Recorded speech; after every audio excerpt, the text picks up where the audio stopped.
19 सालों में चूंकि 10 दिन के लिए संगायन होता है। पिछले 17 वर्षों में शुद्ध पिटक पूरा संगायन हो चुका है। पिछले 2 वर्षों से विनय पिटक शुरू हुआ है और विनय पिटक भी आने वाले कुछ समय में समाप्त हो जाएगा और उसके बाद में अभिधम्म का संगायन शुरू होगा। तो जैसे 10 दिन में जितना संगायन हो जाता है, जहाँ पर स्टॉप होते हैं हम लोग 10वें दिन, उसको नोट करके रखा जाता है और अगले वर्ष वहीं से उसकी फिर आगे की शुरुआत की जाती है। Yes, This type of training you where all over the world it is going on. सभी को अपना रजिस्ट्रेशन करना बहुत जरूरी होता है, क्योंकि हमारे पास में एक रिकॉर्ड होना चाहिए कि कितने लोग आ रहे हैं, क्योंकि सभी लोगों के सुबह के नाश्ते की 10 दिन तक सुबह के नाश्ते की और दोपहर के भोजन की व्यवस्था की जाती है और साथ ही में सभी के सिटिंग अरेंजमेंट की भी व्यवस्था की जाती है। सभी के लिए एक स्थान सुनिश्चित होता है और साथ में किताबें छापी जाती हैं और सभी को वहीं से किताबें उपलब्ध कराई जाती हैं, ताकि कोई भी व्यक्ति, चाहे वो बौद्ध भिक्षु हो, भिक्षुणी हो या आपकी तरह गृहस्थ हो, वो सभी उस किताब को वहां से लें और उसे 10 दिन तक साथ में बैठकर संगायन कर सकें। तो इसीलिए हमारे पास में एक नंबर का होना बहुत जरूरी होता है।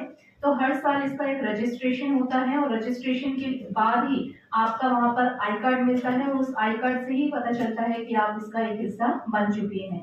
तो ये जो लिंक आपको इसमें दिया गया है, पीछे बैनर पे भी लिंक दिया गया है और बहुत सारी जितनी भी सोशल मीडिया पर पोस्ट हैं वहां पर आप लिंक देखेंगे। इस लिंक पर जाकर आप अपना रजिस्ट्रेशन कर सकते हैं। रजिस्ट्रेशन आप एज अ पार्टिसिपेंट, जैसे भंते जी ने पहले भी बताया, एज अ पार्टिसिपेंट आप रजिस्ट्रेशन कर सकते हैं, आप एज अ वॉलेंटियर रजिस्ट्रेशन कर सकते हैं, as a media person registration कर सकते हैं। तो बहुत सारे उसमें कैटेगरीज हैं। ले डिवोटीज कर सकते हैं, मॉन्क्स, नन्स, अलग अलग कैटेगरीज हैं। तो आप रजिस्ट्रेशन अपना कर सकते हैं और अपना स्थान सुनिश्चित करा सकते हैं। इससे पहले कौन से देश में ये प्रोग्राम हो गया, क्या प्रतिशत रहा? ये शुरुआत भारत में ही हुई है, लेकिन शुरुआत अमेरिका के द्वारा हुई है। तो अमेरिका के, जैसे भंते जी ने आपको पहले भी जानकारी दी, जो अमेरिका के जो रिनपोचे जी थे, उनकी जो पुत्री हैं वांगनो जी, उन्होंने ये शुरुआत की है।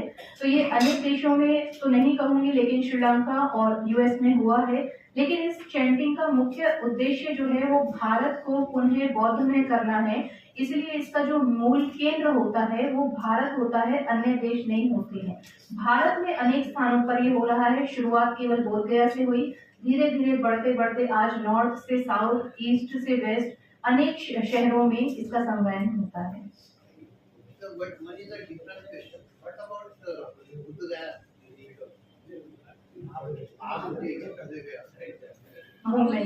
अभी जो महाबोधि आंदोलन चल रहा है उसका और चैंटिंग का कुछ डिफरेंस होगा?